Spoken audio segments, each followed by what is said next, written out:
हम टीवी पर कथा सुनते तो हैं, हम मोबाइल पर कथा सुनते तो हैं। आप कहते हो कि आपके नजदीक में 100, 150, 200, 250, 300 किलोमीटर की दूरी पर भी अगर कथा हो तो उसको ग्रहण करिए। एक तो कथा अपने क्षेत्र में हो, ये बड़ी कठिन, बड़ी मुश्किल बात है। कथा होते होते भी कहीं ना कहीं कुछ अड़चन आ जाती है, कोई तकलीफें आ जाती हैं और कैंसिल हो। अभी आज ही लखनऊ में जो कथा होने वाली थी वो कैंसिल हो गई। 24 दिसंबर से जो 30 दिसंबर तक की कथा लखनऊ में थी वो कैंसिल हो गई। क्यों?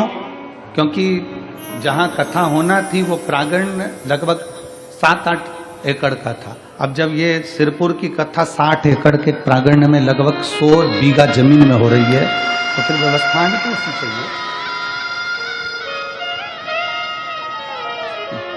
60 एकड़ का ये प्रांगण है जिसमें भक्त लोग बैठे हैं।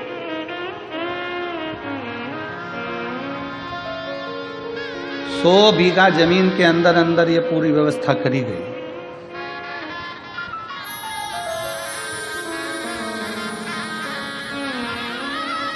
कोई पुण्य है। क्यों? नाम का स्मरण होगा तो हृदय में रमण होगा, रमण होगा तो दुख का मरण होगा, ये निश्चित है। श्री शिवाय नमस्तु, श्री शिवाय नमस्तु, श्री शिवाय नमस्तु, श्री शिवाय नमस्तु, श्री शिवाय नमस्तु, श्री शिवाय नमस्तु, श्री शिवाय नमस्तु, श्री शिवाय नमस्तु। फिर किसी ने पूछा कि गुरुजी पंडाल में बैठ के कथा क्यों सुने? टीवी पर सुन ले हम, मोबाइल पर सुन ले हम, पंडाल में क्यों? तो याद करो 3.5 करोड़ रोम छिद्र यह मनुष्य के शरीर में कितने हैं? जम के बोलो जरा। 3.5 करोड़ रोम छिद्र मनुष्य के शरीर में। अग्नि पुराण में एक प्रसंग मिलता है कि पूछा गया कि ये 3.5 करोड़ रोम छिद्र परमात्मा ने मानव के शरीर में क्यों दिए? तो कहा गया, अग्नि पुराण कहती है कि 3.5 करोड़ बार मनुष्य को एक दिन में भगवान का नाम लेना पड़ेगा, तब तरेगा। अब मेरी जीजियों, मेरे जीजाओं, मेरी बेटियों, मेरे बेटाओं, मेरी माताओं, मेरे भाई, जितने आस्था चैनल पर सुन रहे हैं, जितने फेसबुक यूट्यूब पर सुन रहे हैं और जितने पंडाल में सुन रहे हैं, आप और हमसे भी कोई पूछेगा कि गुरुजी आपने 3.5 करोड़ बार क्या भगवान का नाम कभी लिया है? आपने लिया है 3.5 करोड़ बार एक दिन में भगवान का नाम? जम के बोलो जरा। कोई संत, साधु, सन्यासी, तपस्वी भी नहीं होगा जो एक दिन में 3.5 करोड़ बार भगवान का नाम ले। तो अग्नि पुराण में आया कि ये मनुष्य तो 3.5 करोड़ बार भगवान का नाम ले ही नहीं पाएगा, फिर इसका क्या होगा? और शास्त्र कहता है जिसने 3.5 करोड़ बार भगवान का नाम ले लिया तो उसके दुख भगवान धीरे धीरे काटना चालू कर देता है। तो फिर ये 3.5 करोड़ बार बोल ही नहीं पाएगा तो इसका दुख भी नहीं कटेगा। तो फिर अग्नि पुराण ने कहा कि एक काम हो सकता है। शंकर जी बोले पार्वती से, पार्वती 3.5 करोड़ बार कोई अकेला बैठकर नाम नहीं ले सकता, तो कथा के मंडप में जाकर बैठ जाए। जब कथा के मंडप में किसी नाम का उच्चारण होगा, सब एक साथ बोलेंगे, ताली भी बजाएंगे, वो अक्षर जब एक एक के मुंह से निकलेगा, आपस में टकराएगा, छार छार हो जाएगा, तो 3.5 करोड़ रोम छिद्र में समा जाएगा और उसका कल्याण होगा।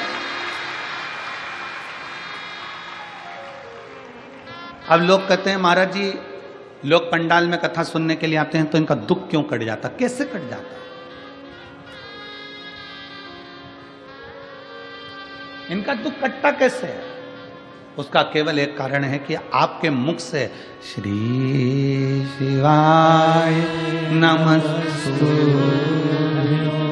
श्री शिवाय नमस्तु, श्री शिवाय नमस्तु, श्री शिवाय नमस्तु, श्री शिवाय नमस्तु, श्री शिवाय नमस्तु। जब आप नाम का उच्चारण करते हो, आपके मुख से शब्द निकलता है, वो टकराता है।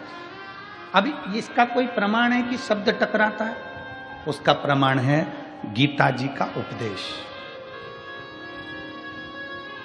गीता का उपदेश। कुरुक्षेत्र के मैदान में भगवान कृष्ण ने अर्जुन को गीता सुनाई। बोलो, सुनाई कि नहीं सुनाई?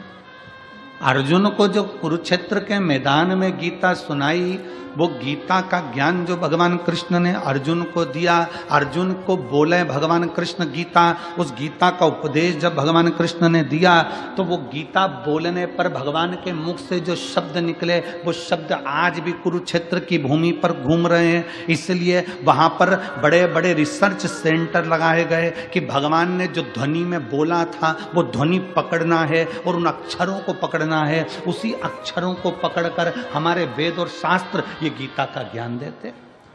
अक्षर जो तुम बोलते हो वो वायुमंडल में हमेशा रहते हैं, वो गूंजते रहते हैं, वो कभी समाप्त नहीं होते।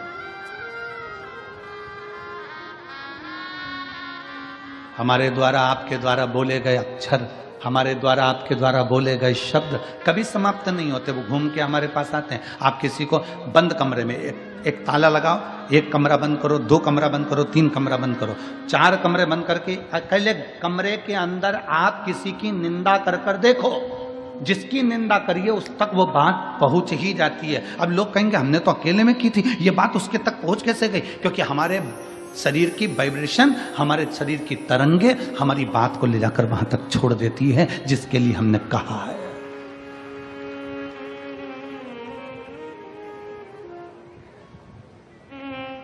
हमारे शरीर की वाइब्रेशन, हमारे शरीर की तरंगे वहां तक ले जाकर छोड़ देती है जिसके लिए हमने अपशब्द कहा। आप किसी को गाली देकर देखो, चलो जाने तो आपका कोई नौकर हो ना, आप अपने घर पे बैठ के नौकर कोई कुछ अपशब्द कह के देख ले, नौकर नहीं है वहां पर, परंतु उस नौकर को मालूम पड़ जाएगा कि मेरे सेठ के मुख में, मेरे सेठ ने मेरे लिए कुछ कहा, मेरे सेठ के दिमाग में कुछ चल रहा। हमारी वाइब्रेशन बता देती है, हमारी तरंगे बता देती है। इसलिए शिव महापुराण की कथा कहती, अच्छा विचार करिए, अच्छा सोचिए। अगर कोई तुम्हारा दुश्मन है ना, उसके बारे में अच्छा सोचना चालू करो। एक दिन वो दुश्मन तुम्हें सुंदर माला लाकर ना दे, तुम्हारे को गुलाब का फूल लाकर ना दे, तुम्हारे लिए गुलदस्ता लाकर ना दे, तो कहना जो दुश्मन है उसके लिए वे अच्छा सोचना प्रारंभ करो, श्रेष्ठ सोचो। बहू सास की दुश्मन नहीं है, सास बहू की दुश्मन नहीं है। अगर बहू की दुश्मन होती सास, तो अपनी रकम तुड़वाकर बहू को ना देती शादी के पहले, शादी के समय पर।